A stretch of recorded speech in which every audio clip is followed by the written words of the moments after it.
Hi, welcome back to the Personality Hacker Podcast. My name is Joel Mark Witt. And I'm Antonia Dodge.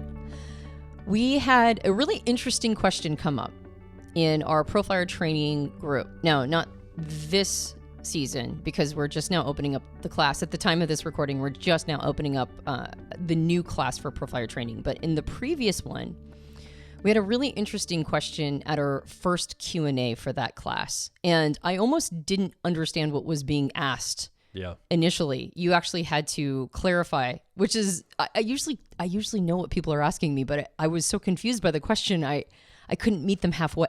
Well, the context, I think, was the reason. Yes, exactly. So the student, now we have people come in from every level of understanding and awareness of the system. We have people who have been studying it for years and years and years and know every square inch of the system. And we have people sign up that just heard about Myers-Briggs like maybe a couple months ago. We've had that happen a couple times. And so I think this was a newer student, not just new for us, but new to the system. Mm-hmm. And the question was basically, how do I find all the stereotypes, right? And I was confused by the question because they didn't ask it that way. They were like, is there like a way to sort of get a snapshot picture of each of these types? And I didn't realize that they were asking, how do I find stereotypes of each of the 16 types to familiarize myself with them as a concept? Yeah. Yeah. And I think there was two reasons why I didn't understand the question. First, I didn't even think until that moment of the value of stereotypes, because I'm always trying to encourage people to get out of stereotype thinking. Yeah. And so the idea that there might be value to beginning with stereotypes was not something I had considered. Yeah. Until this moment, until somebody was asking me for them. Because at profiler training, two primary energies come in. One are people that have enough familiarity with the system to already have the stereotypes, and they almost see those as patterns in the world that aren't really patterns. And the other person that often enters is somebody that really goes deep in the system. They have so much system knowledge that they sometimes project the system outward onto people rather than letting the person reveal their type. They try to project things out. So we do a lot of work in the program to remove those things from people, to help work through and help them see a better way of the profiling experience. Right. That's where we start. We start by saying, okay, unlearn everything you think you know. So, and not because they're necessarily wrong, but because it's valuable to get into a beginner's mind, no matter, like if you're starting a new skill. Yeah. I think of Neil Peart, who as a drummer was one of the top, he's considered one of the top 3 best rock drummers of all time. Everybody knows how much I love Neil Peart. I did an entire podcast episode when he died. It was very tragic for me. But I remember when he decided he wanted to learn a new style of drumming after being a rock drummer for like 20-something years. And he went totally back to basics. He held his drumsticks completely differently. He handed himself over to this classic... Is it Buddy Rich? Did you study with Buddy Rich? Or No. No, I guess that guy would have been long dead, right? Yeah. What am I thinking? Yeah, but it was that style of drumming. And so he started studying like basically jazz drumming and went back to the basics. And every time I think about that, I go, that's when we're learning a new skill, it doesn't matter what level of proficiency we come at, having that beginner's mind will give so much more richness. So that's what we always do, go back to beginner's mind. And I hadn't considered it before, but when somebody comes in truly a beginner, they need what I am now thinking of as coloring book level understanding of type. So a coloring book has very bold lines. They're very dark, definitive, bold lines to give the most sort of encapsulated understanding of an image. And there's lots and lots and lots of space, blank space. And of course it is, because it's a coloring book. That's its intention, is to give you lots of places to color, to color within these bold lines. But it's really doesn't give you very much information. It just gives you a concept of a piece of information. And then I think on the other side of understanding type is what I would call the masters, right? It's a Van Gogh, Monet, Renoir. Like it's when you look at their paintings, these masterpieces, these pieces of art, there are no lines. There's just kind of colors pushed up against each other, which is a little closer to reality, right? How reality works. But even at that level, it's important to remember it's still a representation of reality, not actual reality. Even when you're looking at like a masterpiece like Starry, Starry Night, Van Gogh's Starry, Starry Night, it's a gorgeous picture that pulls you into it. And also, it's a representation of what it must have looked like. It's not the actual thing. So going back to the story, their question was, where do I find the coloring book descriptions of the 16 types? And all I could think was everywhere. If you go into the space of type, that's everywhere, right? Memes, the 16 types, like on Instagram and on YouTube, and basically every community has coloring book level understanding. So as an example of this, I see it all the time online. I have ENFP preferences. The stereotype, it's become a meme now. So you could also say a meme level understanding too, not just stereotype. I think stereotype would probably be a word that maybe we would have used 10 or 20 years ago. And I bet memes are becoming more of the replacement word here. The meme of an ENFP is that we walk around the world vomiting rainbows of emotion and excitement onto everybody. Now, there's a reason why that meme, that stereotype's developed, and particularly INTJs, right? They're like, oh, you vomit rainbows onto me. That's like the funny meme. There's some truth to these memes and these stereotypes, but that would be an example of an oversimplification of what an ENFP means. Right. Yeah, exactly. And so I don't feel like you have to go very far to find those. And also, they are sometimes contradictory. Like, what's a really good, solid stereotype or meme of each of the types? They also lock you into one version of that type, too. Like, you as an ENTP preferences, you're the Doc Brown mad scientist stereotype meme. Right. Right? And that's not necessarily, I mean, you do have a little bit of that in you, but that's not necessarily the way you show up to the world most times. Right. So little of it that I don't really see myself in that way, even though when I first saw that stereotype, when I figured out I was an ENTP, there was a part of me that got it. I was like, oh yeah, that's how I see myself a little bit, even though I don't show up that way at all. There's a little bit of a mad scientist component inside of me that's taking models of human development and smushing them together and figuring out new models and that kind of thing. It's resonant in some way. Thank you. It's resonant, exactly. So going back to the question, when you said, I think what she's asking is stereotypes. You're looking for stereotypes. And the person said, yeah, that's exactly what I'm looking for. And then it was like, oh, well, they're all over the place. So that created in me this, or it kind of, I don't know, it pinged for me this idea of like, that's actually where we need to start. That's where almost everybody has to start, is at a coloring book understanding of type. And it serves its purpose. Now, if that's the first place and Van Gogh is the final form, what are all the steps in between, right? Where do we go from a coloring book? I mean, I saw a coloring book version of Starry, Starry Night, and it was fun, and you can color it, and also it's not the real thing. And as I mentioned before, even Van Gogh isn't the real thing, right? It's just a beautiful representation. So if stereotype is at the beginning, what's at the end? And what are the phases in between? And are we talking about, and I want to make this frame very clear here, because, well, I'll explain why I'm asking this. Are we talking about the Van Gogh at the end? Is that an understanding of the personality system we're using? Or is that an understanding of people and the types they bring into the world? Because one could argue, well, like a system like socionics that really dives into all the nuance and the detail, well, that's the Van Gogh we're talking about, right? That's where we're all headed. I don't think that's exactly what we're saying. We're not saying fleshing out a system so that there's now like 6,000 different particular types that can show up from the basic 16, although that could be sophisticated. We're talking more about an understanding of people, the self and people in a more rich way. Yeah, well, in some ways, the perpetual slicing, there's value in that too, but I would say that's putting everything down into, it's almost like cube art at that point, right? It's like when the definitions get really, really, really, really precise, I think that you can have a beautiful complex system, and it's more like making all of these dark lines into very small cubes, and you can actually see a better picture that way. It's like a more fleshed out picture. But it's not the thing I'm talking about, which is there are no lines. Yeah. Right? There's just characteristics that are pressed up against other characteristics that then give you a picture of something.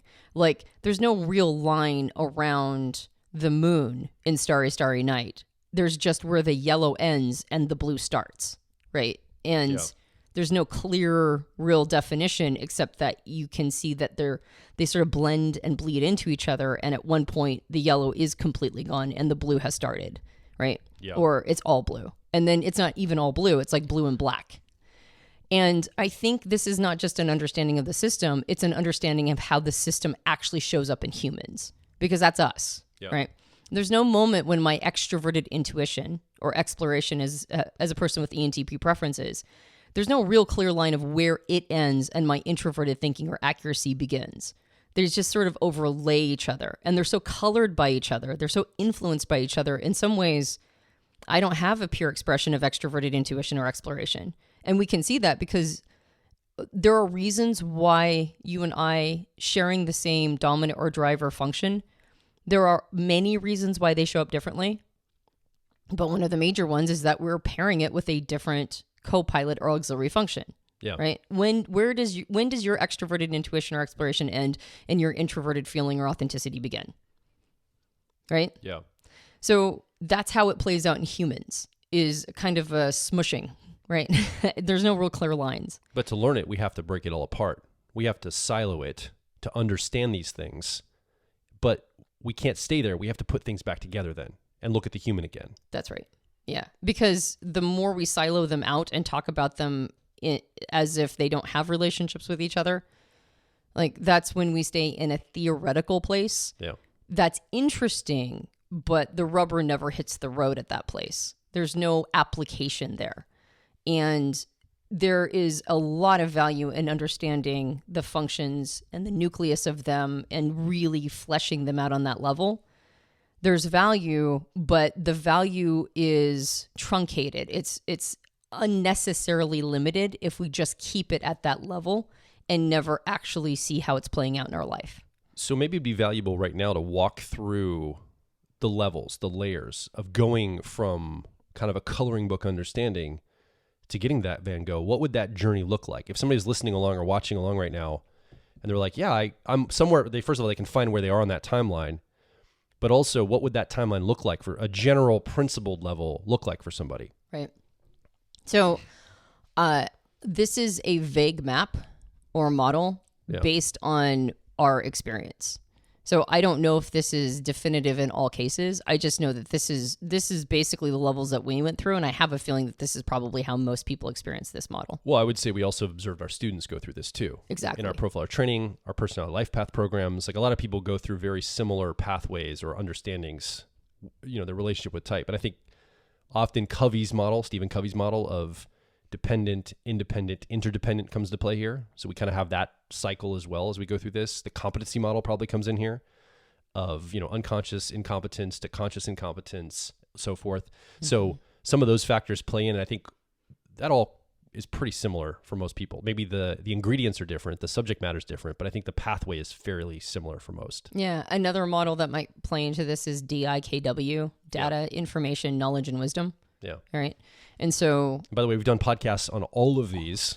So just go back in the catalog and search any of those. We've done podcasts unpacking all of those. Yeah. So Covey's dependence model, the competence model, and DIKW, data, information, knowledge, and wisdom. And I think all of those models are really helpful for understanding our relationship to data, or to how we play with literally any idea or concept. Yeah. So I think it always begins with stereotypes about the 16 types.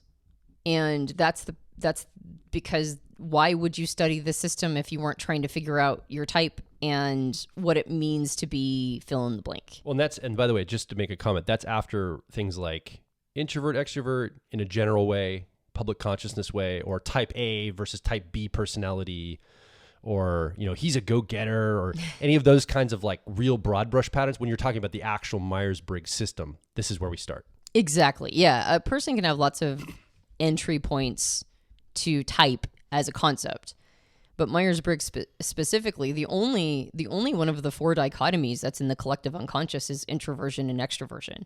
And so a person might think they know what that means and how they relate to it, but it's not. I mean, all the other dichotomies are things that people, like, you really have to explain what they mean.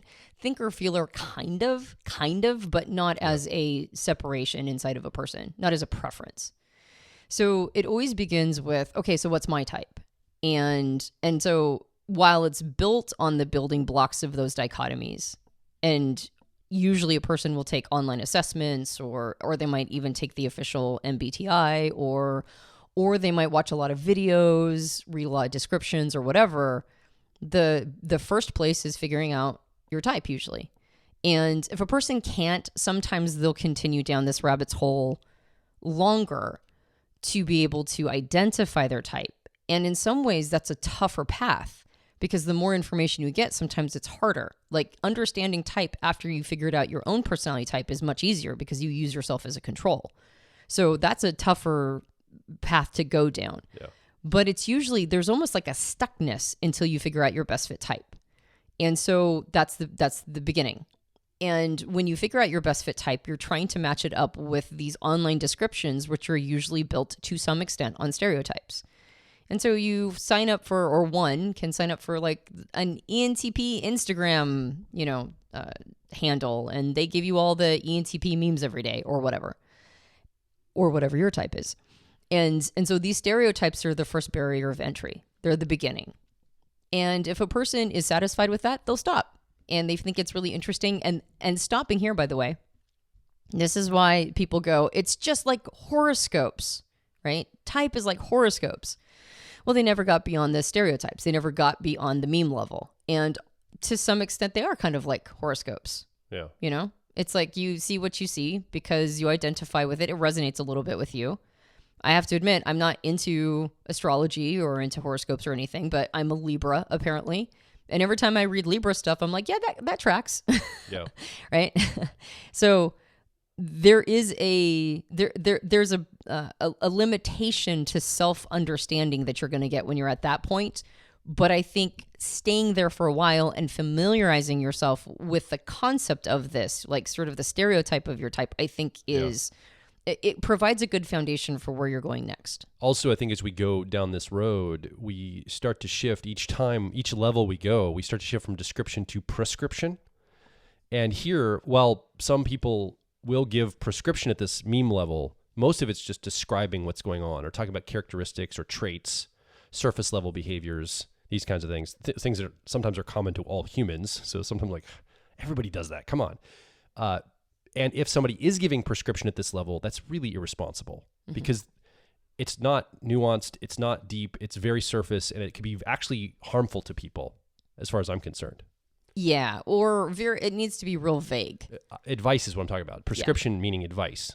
Yeah, I mean, you can give advice at this level, but it needs to be vague enough for a person to be able to personalize it to their life. If you're giving very specific types of advice, you're going to get a lot of pushback because people are going to go, well, that's not like me, right? Because how can you give... I would hope they would say that. Well, the worst thing is ENTP should never date an ENFJ. And like, okay, well, I'll never date an ENFJ. Like, that's life-changing decisions. You might cut out somebody that would be a wonderful match for you, assuming you even have their type right or your type right based on this thing that you've read on this meme. So that's why I think it's so irresponsible to give advice like that at this level. Yeah. What did somebody say? We can't be an ENTP and an ENFP couple because we can't build intimacy. Yeah. I was like, well, we are still humans, right? We have the human ability to create intimacy. So I didn't understand the comment, but I remember what that comment came through. Yeah. So when you're at that level, there's definitely, there's a lot of diminishing returns on the kinds of application or things you can understand there. So I think what oftentimes happens is that, especially, in terms of stereotypes, the person starts to realize that there's like a dichotomy level of understanding and awareness. Like, oh, I'm not just an ENTP, I'm a thinker and a thinker woman. That's relevant. So being a thinker is a thing too. Or I'm not just an ENTP, I'm a perceiver. that means I go about the world a little differently than the way that it's set up, because it feels like it's kind of set up in a judger way. So that's relevant, or I'm an intuitive, or whatever, right? So when we get to that level, now we're talking about not just our type and the stereotype. Now we're talking about the parts of it and some of the wisdom that can come from understanding how you're different from others. Being a thinker and a woman, now a bunch of ahas hit me. And now I can understand why I might have some challenges with other people. It's not just our types, but it's like the component parts. And so that's when we realize that there might be something deeper to this. There might be something prescriptive, right? Or even with better descriptions than just, Doc Brown. Well, I think it's categorical. It creates a binary. I'm either a thinker or a feeler. And we get real rigid on the I'm either this or that. Like it draws a line in the sand. And so that's really useful to compare and contrast. Say, you're this, I'm this. Oh, I see the differences. Right. And I think stereotypes and memes don't really give us that as much, unless we really know, because we don't know much when we're only at that level. But here we're starting to know, okay, you're a feeler, you're a thinker, I'm a feeler. I understand what that means. I'm going to process things this way. You're going to process things that way. Yeah. So that dichotomous binary is very useful at this level. Yes. So I think, and people can stay there for a super long time. In fact, I think that's generally where people stayed for decades and decades and decades until... And actually, what's really interesting is we were having a conversation with a very influential member of APTI, Carol Lindgren, and she was mentioning that in her memory, back in the 90s, 80s, and 90s, the person who really brought cognitive functions into the type community in a big way, not in like a nod toward them way, but like, no, this is something that is intrinsic to the system, was Dr. John Beebe, who is one of our coaches. And his name is bandied around like crazy. And so people are like, well, I don't like his model, or I love his model, or whatever. But what I thought was fascinating is that she was indicating that, no, he was important for just saying functions are something all of us should be paying way more attention to. So we have John to thank for functions now being an intrinsic part of type jargon. Yeah. Yeah. So a nod to John. We're going to get her on the show at some point to tell us all this history. That's right. And the juicy details of how this went down. Oh, yeah. I totally want to interview Carol here in the studio and get some of that history. So you can get a lot just from the dichotomies. But once you start introducing cognitive functions, which is now a very common thing, before it was really uncommon, but now it's super common.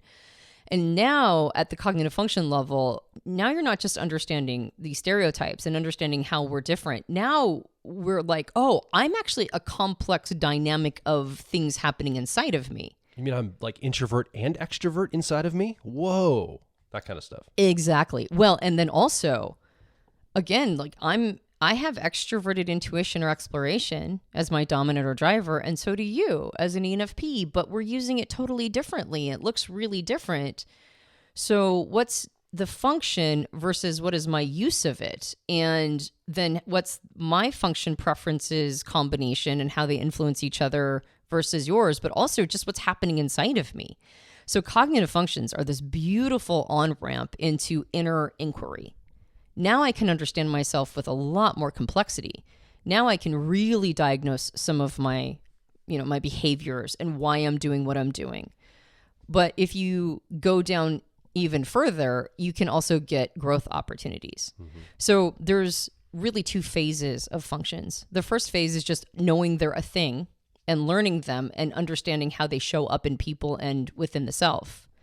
And that's a many years long process for a lot of people. That's a project all by itself. But, and people stay there, by the way. Lots and lots and lots of people stay at that point to understand themselves, understand other people, and maybe just have maybe a leg up, right? But there's a second half to it, which is as I'm understanding these concepts in the system, I can also start to go, well, I have these functions, they don't have me. That's like the next aha or insight if a person allows themselves to get there, which is that these are actually my functions. I'm not theirs, right? It's not that the functions are a higher authority. So if I have them and they're mine and they're tools I can engage with, can I improve them? Can I make them better? Can I become better if I make them better? What would that look like? Yeah. That transition from dichotomies to functions is so key because, and there's use for this, dichotomies is binary. I'm either a thinker or I'm a feeler. And people are like, well, I feel like I'm an ambivert, right? And they say this. We've recorded a podcast about ambiverts. Go listen to it. Go search on our website, personhacker.com. You can find ambivert if you want to learn more. But basically, what the shift from dichotomies into functions, cognitive functions, does for us is it takes it from either or dichotomous thinking to it's both paradoxical thinking. Mm-hmm. It's I'm an introvert and an extrovert. It's just which am I leading with in the world? I'm a sensor and an intuitive. Which one am I leading with in the world? It gives much more fidelity to the complexities because we aren't just one thing or the other. That would not be a complete human. So I think this paradox thinking that comes at the function level is really powerful. And holding the tension of paradoxes with opposing cognitive functions and balancing those can be a lifetime of work, of growth work. And now we really start to see advice and prescription enter the field. Mm-hmm. And I mentioned before, when it comes to learning the system, not being able to identify one's best fit type in the early phases can sometimes be a disadvantage in learning the system, because most of us use ourselves as the control for understanding. But later on, it can be a massive benefit. And the reason why is you know through your own journey that you can't oversimplify any of this, that it's actually quite complex. And on top of it, if a person is really struggling to find their best fit type, they'll run into this concept that I don't think everybody runs into, which is it's not what I can do. It's what I'm compelled to do. It's not what's available to me. It's what I can't stop grabbing and using as a tool because it's my preference. It's my default. Or when all other resources are removed from me, I'm at my lowest self. What is the fallback going to be? What function or what application, what am I going to be doing when all other excess or abundance of resources removed? That's right. Exactly. So it becomes this matter of really watching yourself, really understanding yourself, interfacing with the outside world, the behaviors, the defaults, all of those things that you just can't shut off. And that's why a lot of times when we make type descriptions to people, I'll hear people go, well, I can do that too. I can do that too. I mean, you describe all 8 functions and a person's going to say, I can do that too. I can do that too all the way through. and that's because they're right. We all can do all 8, but not all of us feel a powerful pre-wired compulsion to do certain things.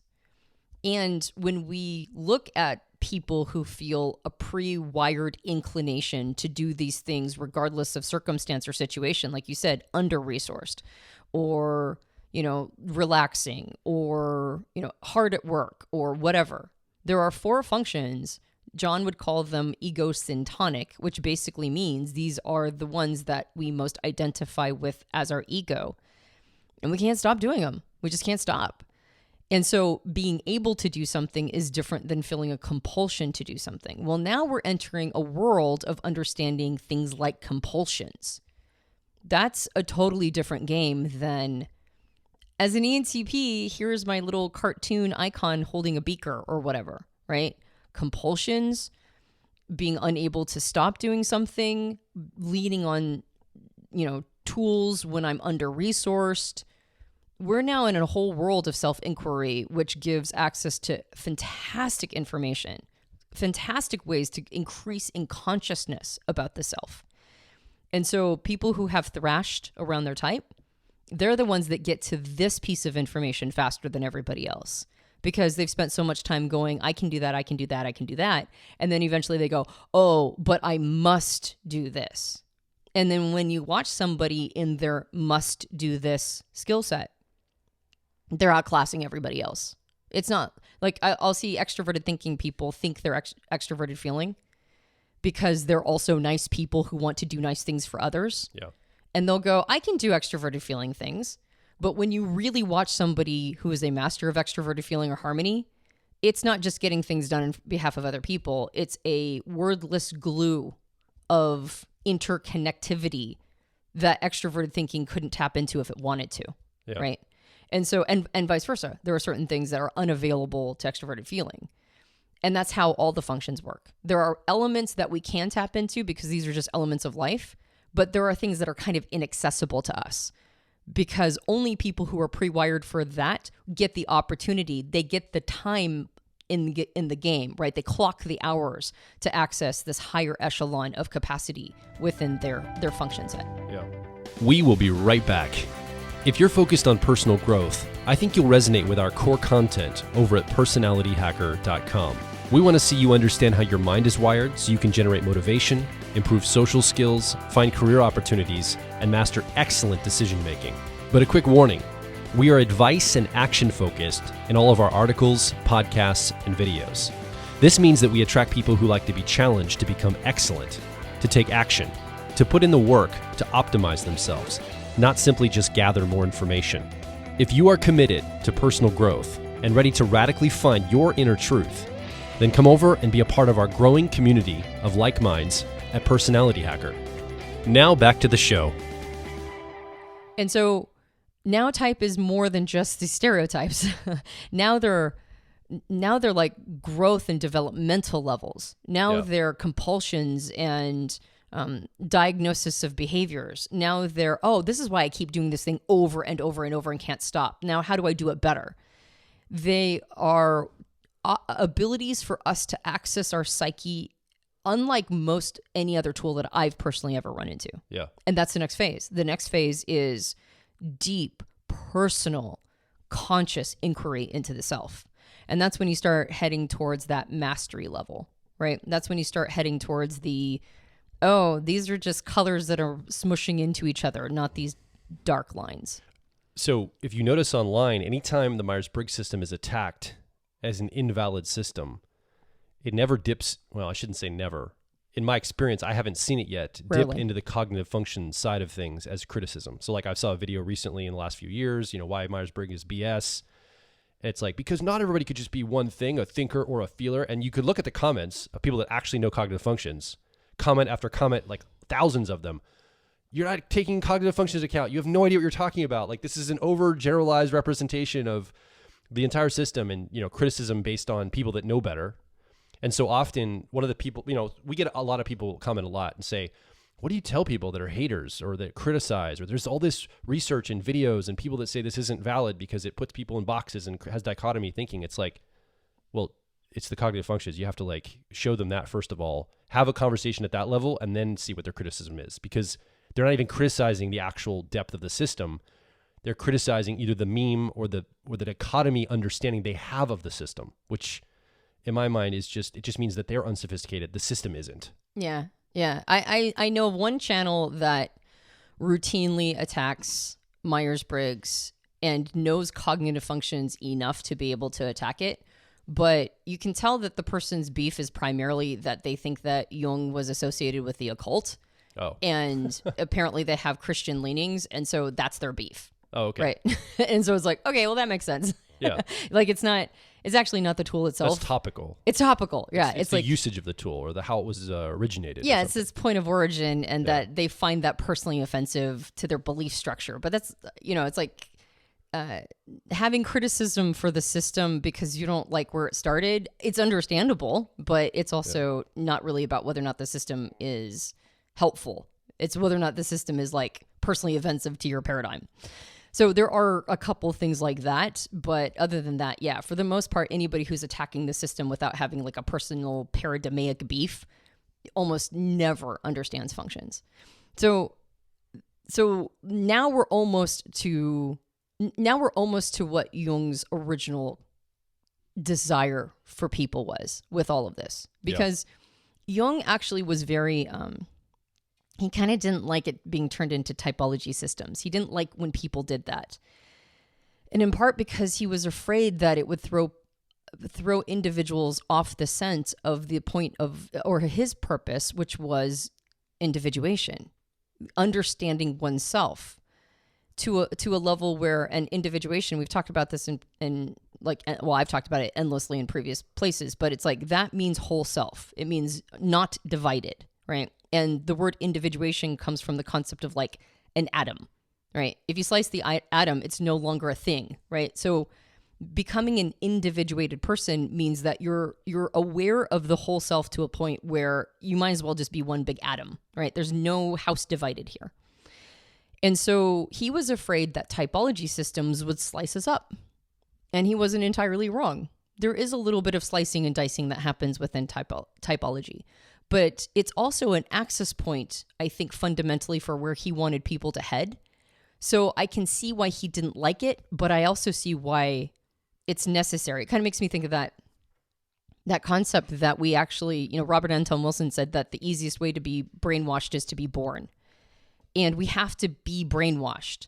If we don't get brainwashed into a language or into socializing or brainwashed into civilization, we become feral. And at a certain point, we can't learn anymore. Yeah. So it's like we have to become brainwashed to de-brainwash ourselves or to have any sort of control over our thoughts at all. Otherwise, we become feral and we lose all capacity to control ourselves or to control our thoughts. So it's a necessary evil. And I believe that getting into the Myers-Briggs system for this contemporary world is a quote unquote necessary evil. And I don't think it's an evil, but I would say it's the best access point to get to where Jung was hoping people would get to. And that is, once you've gotten to this place of self-inquiry, once you've gotten to this place of understanding the system, now you can tap into and truly understand like John's work as a Jungian psychotherapist, which is archetypes. So there's archetypal energies that Dr. John Beebe has associated with each of the 8 functions, right? And in the position that we experience them in. And it's not, I used to think it was an overly elegant theory, but that was before we did coaching with John. And now I understand it. Now I get it. And basically, it's not that they're intrinsically associated with these archetypal energies that Jung came up with. It's that they have a tendency to tap into those archetypal energies that are already inside us anyway. And so, again, it's just an access point. And once you start tapping into those archetypal energies, it's almost like there's a baton that gets handed off where it stops being about the functions and starts being about our archetypal energies. And that's where Jung wanted us to go in the first place. And that's, as far as I can tell, now, of course, anytime we reach the acme of something, we always think we're at final form. But at this point, to me, that's where we really hit the Van Gogh level. That's where things go psycho-spiritual. Yeah. Right? And that's where we are able to do things like understand our shadow, particularly if we're communicating with another person who is doing the same work. So Jung indicated that we can't get to our shadow alone. It has to be reflected back. And he called it a psyche-to-psyche experience, which is why he believed therapy was so important. The model, John's model with archetypes, or just really any model that taps into these awarenesses and understanding, particularly when it's been built on a bedrock of just laying all of these foundations that started with stereotypes and memes, but then it ended up with understanding the differences between ourselves and others. And then it ended up becoming a more fleshed out awareness and understanding of the complex dynamics within the self. And then it ends up being able to do prescription into growth and development. And then it ends up being an understanding of sort of our archetypal energies as people and the ability to merge it all together.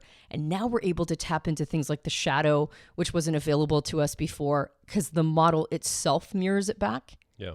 Right? The model stands in for a therapist in some ways. I'm not saying that the model is a replacement for therapists. Please do not take that out of context if this ends up in one of those 60-seconders.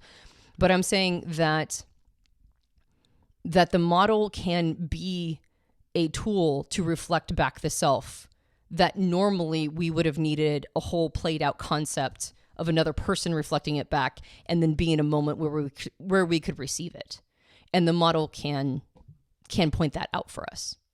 And so now we enter psychospiritual territory, which is whole self. Now we can see persona, we can see ego, we can see shadow, we can see the whole enchilada, the unindividuated or the individuated person, the undivided person. And one could argue that gives us access to our purpose, an understanding of who we were meant to be, an understanding of what our path is. You can align it with a deity or a divinity and say, this is what God intended me to be. Or you could just say, this is the most of me I can become, right? Now we're tapped into something that is, I think, truly divine. So it's interesting that at the end of this, when we start into the psycho-spiritual Jungian stuff, we're at archetypes. Mm-hmm. And we started with stereotypes. Mm-hmm. You can already see energetically this pull toward archetypes at the very beginning. When we're talking at the meme level, at the stereotype level, it's almost like the end is already in mind. Even if we don't know that end exists yet, it's almost collectively unconscious concept that that's where we're all heading, is archetypical energies, and understanding how these energies play in our lives and how we show up to them and add our flavoring to these energies. Yeah, stereotypes are a stab at archetypes. Yeah. Yeah. And then the other thing, I think, you keep talking about the system being able to reflect these back to us. Like, the system is great.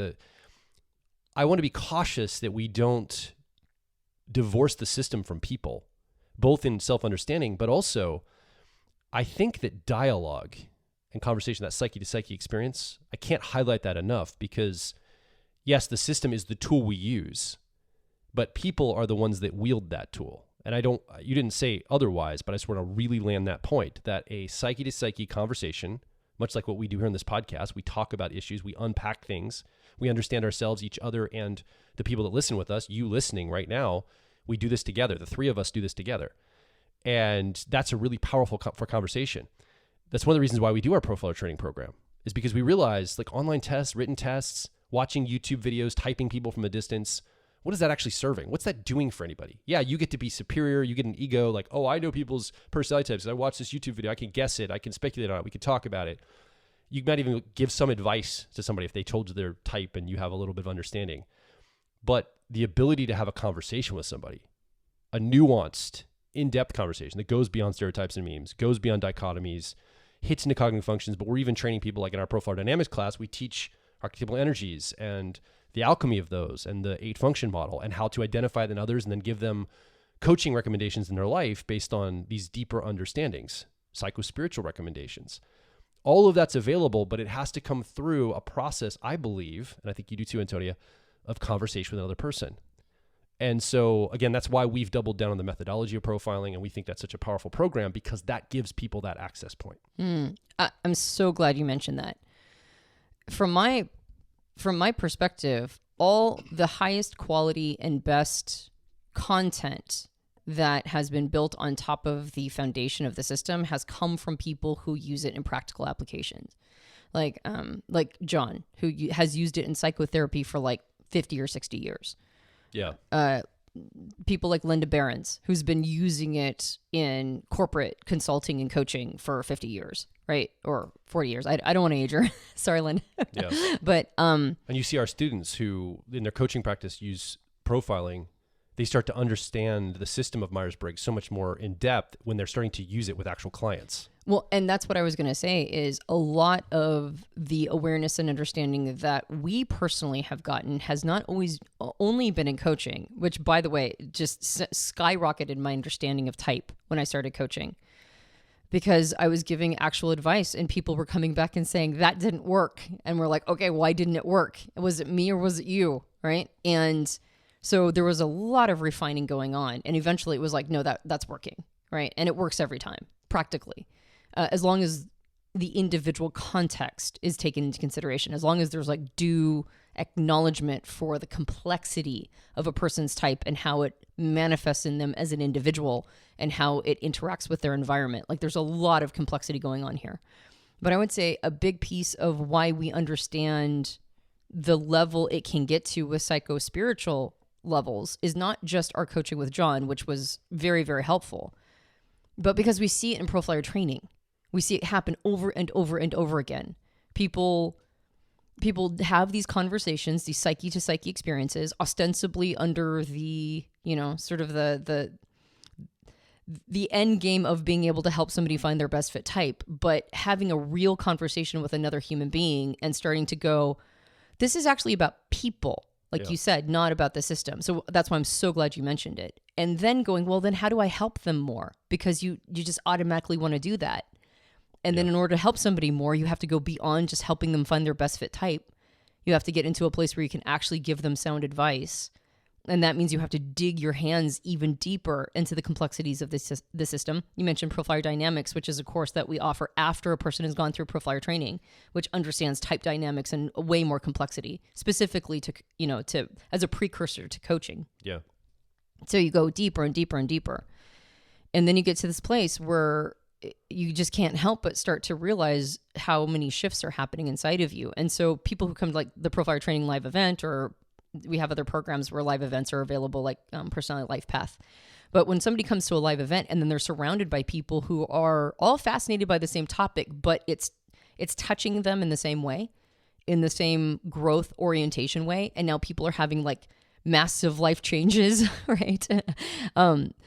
That's how you know that there's a path here, right? There's a path that keeps going further.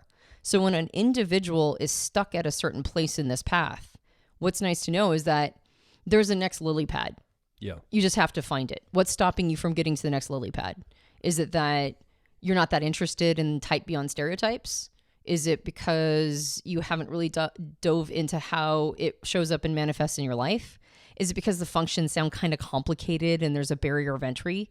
Is it because you just really want to master absolutely every square inch of functions and type, but you're not really putting it into practical application?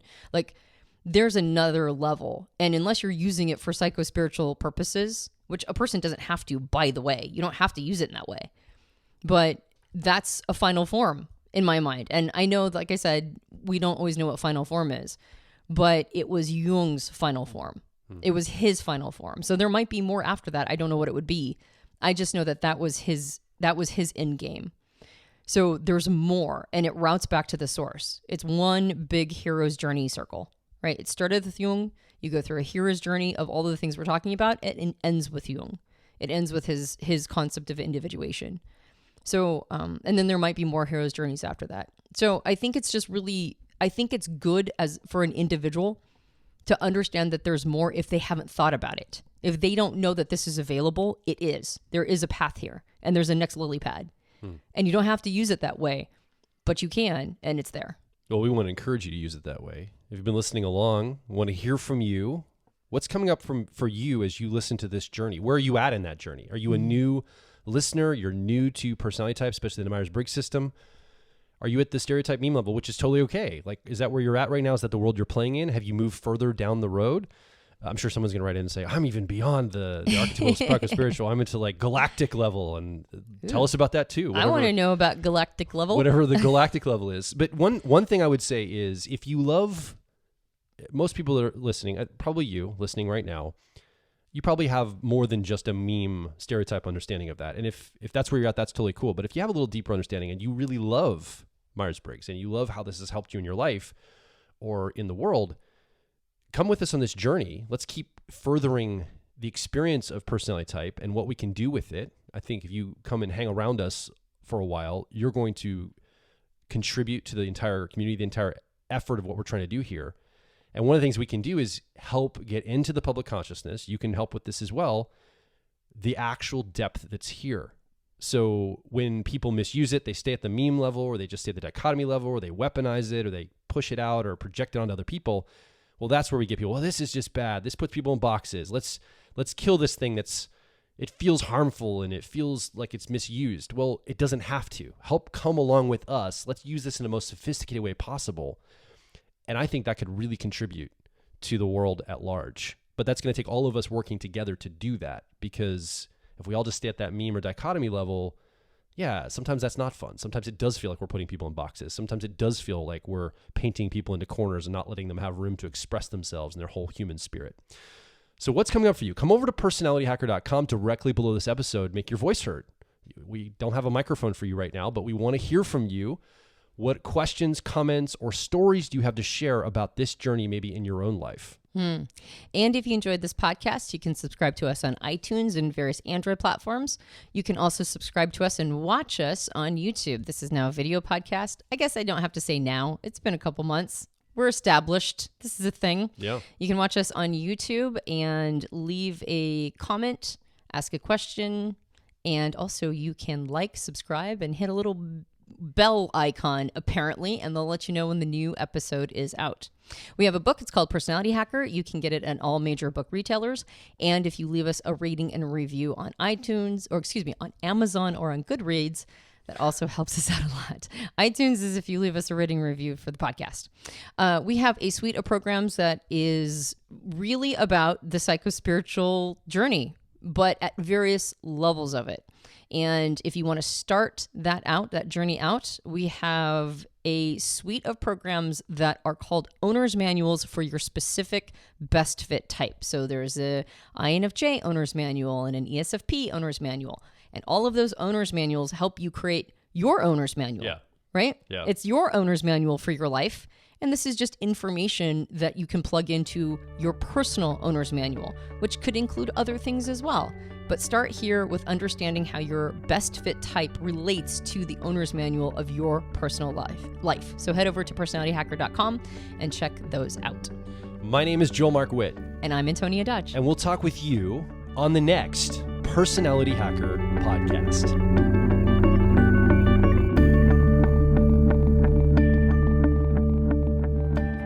If you're focused on personal growth, I think you'll resonate with our core content over at personalityhacker.com. We want to see you understand how your mind is wired so you can generate motivation, improve social skills, find career opportunities, and master excellent decision making. But a quick warning, we are advice and action focused in all of our articles, podcasts, and videos. This means that we attract people who like to be challenged to become excellent, to take action, to put in the work to optimize themselves, not simply just gather more information. If you are committed to personal growth and ready to radically find your inner truth, then come over and be a part of our growing community of like minds at Personality Hacker.